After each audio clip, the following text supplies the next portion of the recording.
Don't you dare, Pat. Please don't destroy the tree, Pam. Oh, that's because she went around it. Okay, no, that's fine. That's fine. We did two. Oh, that's funny. Hello, everybody. This is Gamer Gar, and welcome to a collaboration between myself and Emmalution. So we are doing the colour wheel challenge today. You may already be familiar with GamerGuy's video on it. This time we're going to have a little twist though, and we're also going to spin for the season. So I have a color spinner right here. It's got winter, summer, spring, and fall loaded inside it. Let's give it a spin to see what season we're going to land on.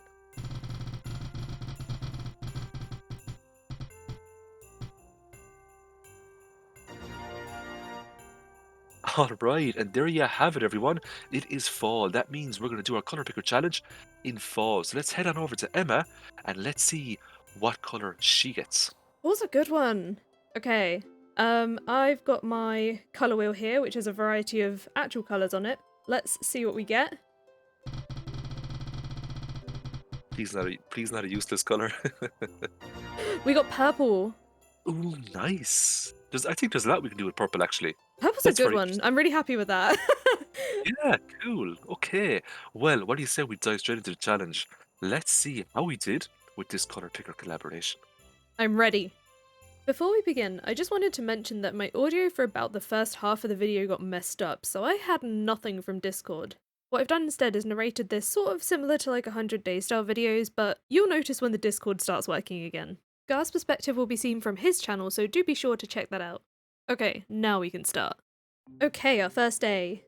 Even though we can't grow or sell them, I picked up the parsnips just out of habit. Whilst Gar was out buying us some eggplant seeds, I chopped some wood and cleared some space. We chose eggplant as our main driver here because the seeds are just 20 gold, they only take a few days to grow, and they're a growable crop, but we do get a couple of amaranth and grapes too. I yeeted my useless seeds in the pond, then we both headed to West Cindersap to forage for food to eat, and for purple mushrooms for money. But also, there's a forest sword here to help us out in the mines. We both picked it up at the very same time so we could both have one each. These are just some of the joys of co-op. I got level 1 foraging that night and we made 750 gold from a purple mushroom. Our second day was a rainy day, so no watering for us. I went and picked up my fishing rod from the beach. We weren't sure at first if I could get this because Willie never actually mailed me, but it worked. Though you can probably guess that this pole won't get much use from me. Then, on my way back up, we accepted Robin's resource rush since it could be easily done with the two of us. While Scar was out getting us even more seeds, I got started with all them trees. Animation cancelling helped me out here as well. I can't live without it. The good thing about it being full was that the bathhouse was open and that was good for quick energy regen. Then, in an attempt to be efficient, I chopped the trees up by the bathhouse instead of running all the way home. Gar had also been helping with the trees too, and by the end of this day, we'd gathered 710 of the stuff, which was a very good start. And that meant I got level 2 foraging. Day 3 began with a good amount of watering all those eggplants. I drained the remainder of my energy chopping farm trees, munching on field snacks for some quick energy. But when I was hacking fibre out of the way to get to more trees, the unbelievable happened, and it took me several seconds to even notice. It's because I remember- I just got the living hat! Oh my god! This was my first one ever, and let's be honest, it's probably going to be my last. Shortly after, we finished that special request, and with that out of the way, it's time to go to the mines. Sure, we can get the amethyst here, but the real reason we needed to mine was to craft all the sprinklers we were going to need. The watering will drive us bonkers. Mr. Key also thinks that bug meat is purple, so that's also good enough for us to sell.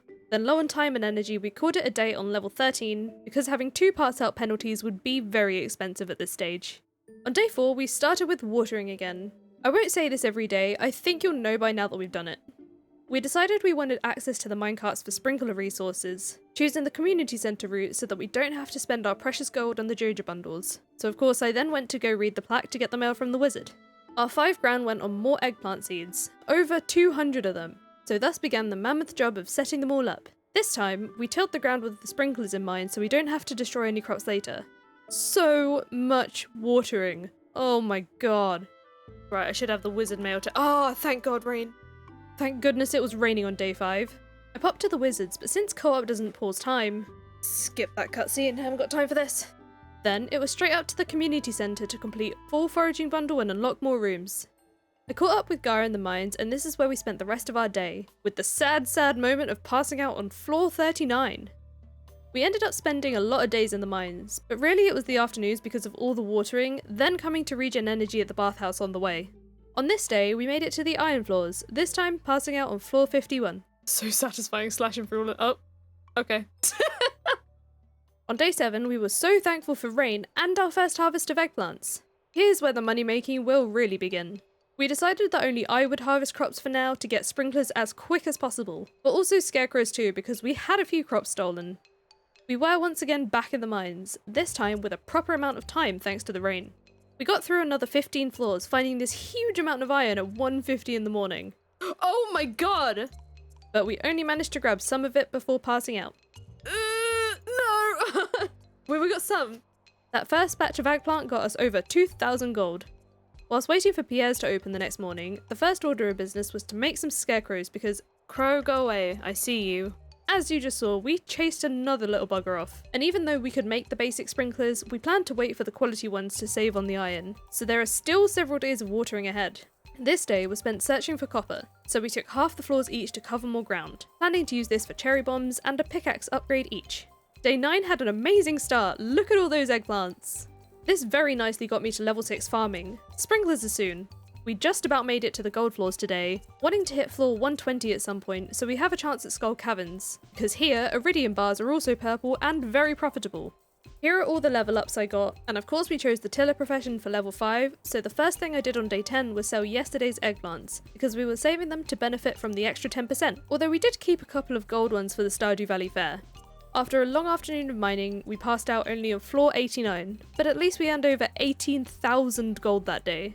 Day 11 had the relief of rain. We'd forgotten about the special order board this week, so I went to accept the Juicy Bugs quest, in case we happened to do it. We both grabbed a backpack upgrade, then the rest of the gold was spent partially on more eggplants, but also more amaranth for, you know, a tiny bit of variety. This took into the night to finish dealing with. We had more eggplants and more rain on day 12, and it was a decent luck day, so perfect for all that mining. We made it all the way to floor 100, bagging our first star drop, which tasted as purple as it looks. Then with all the ores we smelted that day, we could make the first 5 sprinklers and passed out by the furnaces.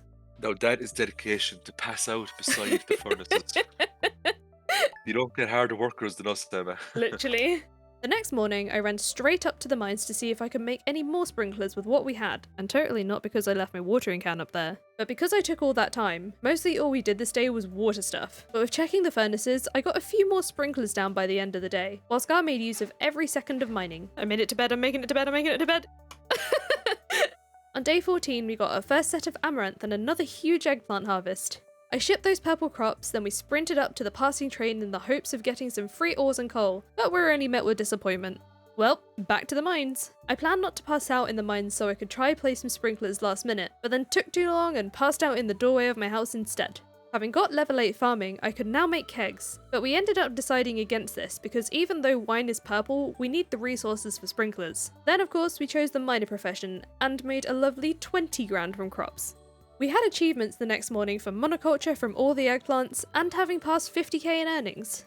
No watering for us today, and now our field was starting to fill out with sprinklers, which was a huge relief. And yes, again, we were in the mines again, but this time we made it to floor 120, so now we have the skull key. We weren't all that far off the bus unlock either. The rest of the day was grinding for ores, but what did feel weird was getting the ancient seed and having it be absolutely useless. Another 9 sprinklers added to the field that night, making it to bed with seconds to spare. On day 16, we almost forgot about the fair.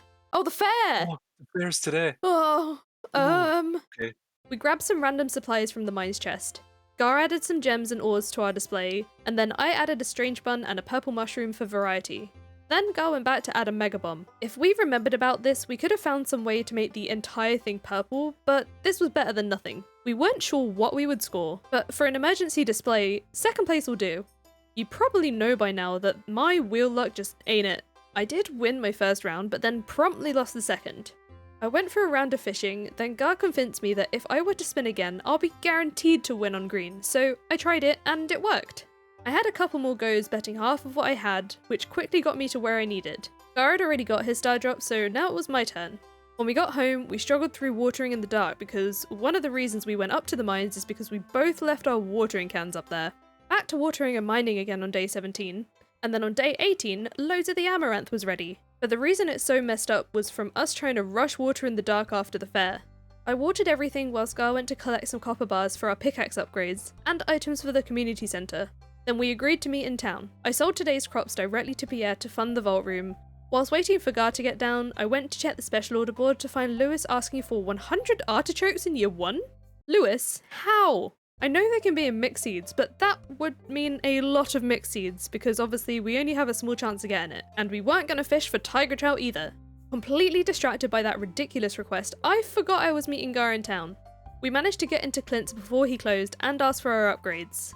From there, we headed to the community centre to unlock the boiler room, complete the boiler room, and then I got stuck on top of the vault bundle. Oh no. Grind. We have. Geodes. Oh, there we go. I've stopped. Yay! Happy days. Problem. Oh no, that'll resolve itself in a second. Should give us the vault. Yeah, we have the vault. I'm just stuck on it. Well, there's only one way to solve that. At least I'm in easy reach, I guess. We were so ready for some skull caverns. Day 19 was another huge eggplant harvest. Oh, Emma, look at all of them! Look, Emma. Again, these were all sold directly to Pierre for a whopping 32,000 gold, with which I bought us another 300 amaranth to fill those spots. We may regret this later, but thankfully I managed to make us another 11 sprinklers. We were overjoyed to see rain on day 20, and we had a few crops ready. Hopefully, this last, few crops should get me level 10 farming, and then you can have the rest. I'm trying to do them carefully one at a time to there we go, rest of yours. Oh, yes. We forgot to clear out the Grange display, so I went to collect all that stuff since we had diamonds and a mega bomb which will be useful for skull caverns. But also, oh no, I came here thinking there was a jade and lost and found, but there was not. The evening was back in the mines again for ores and coal.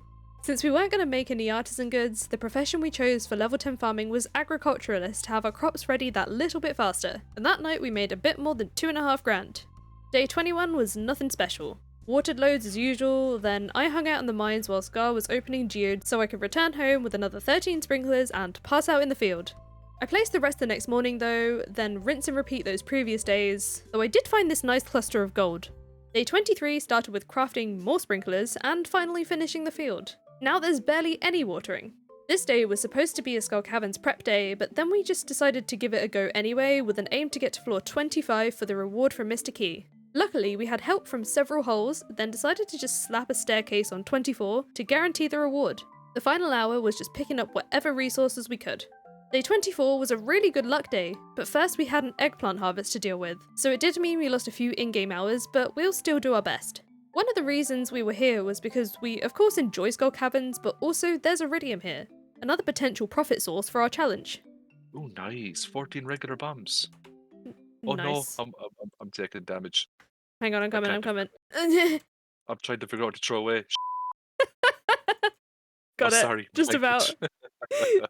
We passed out on floor 45, which wasn't bad considering how little we had to get through this, but well, that was, for a very good luck day, that was terrible. At least we made over 16,000 gold that night. We wanted to use day 25 as another prep day. We collected our 10k each from Mr. Key, which will be used to fund a decent amount of bombs from the dwarf. Then I sold this day's harvest so Gar could get on the bus to trade more stuff. Can't even leave the valley. There you go. Alas, Emma has come true. And whilst he was out there, we got reminded of the cave patrol request. So I made it my mission that day, with Gar coming to assist later on. We came out around 9 PM to finish Skull Caverns prep with 22 bats slayed. It's a start. We got over there bright and early on day 26, and had to ration out our spicy eel, which was fine because luck was on our side. That's not Skull Caverns, that is the... Oh yeah, I got mixed up as well. I was just following you. I was like, oh, Emma's going this way. Follow Emma. Never follow me, I have a terrible sense of direction. With all the bombs we had, this was a very fun run, though I am convinced Gar was hell-bent on trying to blow me up. Just bombing the ow! Oh, hole. Oh, look at this. Worth it though, was a hole. Thankfully, I'm easily distracted. Spiral floor. The job's the ladder. Just absolutely not. I've never seen ladder being dropped so fast in my life. We had a goal today of getting to floor 100 for the treasure, and had a good string of jump holes to help us along the way. Once we got to the late 80s, we staircased the rest of the way. Yay, floor 100! What are we gonna get? I got energy tonic. I got 2 energy tonics, yay! You got 2, I got 3.